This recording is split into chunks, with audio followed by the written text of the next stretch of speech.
What do you think overall about the performance of your team? I think we did okay. The areas that we need to get much better at are our transition defense, and tonight we gave up a lot of second chance opportunities, and a lot of that's probably due to the fact that we have some of our key big guys out. And Jordan Hill's a great rebounder, and Dwight's obviously the best rebounder in the league. I felt like the young fella Sacre comes in and does a fantastic job for us, with his size. But still, we have some bigs out that we need to. You and I have talked a lot, and I know you really don't care too much about wins and losses in the preseason, but you are competitive, and Mike just told us outside that he's going to coach Sunday's game differently. You guys are going to be in there at the end of the game. He's going to challenge you guys to win the game, and you might get Dwight back.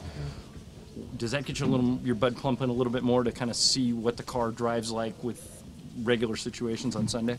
Yeah, well, we get a chance to kind of play the game through, and have our full roster out there. We need to get Jordan back, but in terms of the starters, we have our full starters out there and get a chance to get used to our rhythm and how we play against another defense outside of competing against each other every day. You've told me for years that Devin Ebanks can really fill it up if he's on. Was that what you were talking about, what we saw tonight? Well, yeah. I mean, you also you saw an improved player tonight. I mean, last year he could shoot the ball from three, but he's fairly streaky, and now he's pretty consistent with his shot. I mean, he's been shooting the ball pretty well here in the preseason, and not only that, but he's able to put the ball on the floor and get to the rim and finish. You had a good game offensively. Did any of that have to do with the fact that a certain jelly bean turned 58 today, and he was courtside with what looked like a small army of Bryants? Yeah, we had the whole crew here.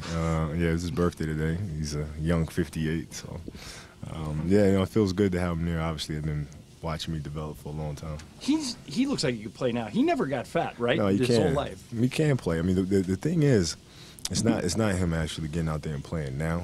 It's the recovery the day after. You know what I mean? That's always the issue. What did you learn from him more than anything else growing up that we see in you now? I think it's basketball IQ. Him and my uncle, Chubby Cox, they really taught me and my cousins the entire game and how to think the game and how to look at it as more than just moves and the play that's in front of you, but look at the entire game. Last thing, when you look at the way this is all coming together, and obviously this is a process, the way you and Nash are coming together, the way Meta and Powell fit in, where are you on that loop? You feel good about how it's coming along? Yeah, I feel great of how we're coming along. I feel like the bench is coming in and showing signs offensively as well in terms of executing. I think defensively we have to shore up some things, and we'll get better at it, obviously, once we get our bigs back. But all in all, I feel pretty good about our progress. I mean, the coaching staff is throwing a lot of things at us, and we're processing them pretty well. Thanks for the time.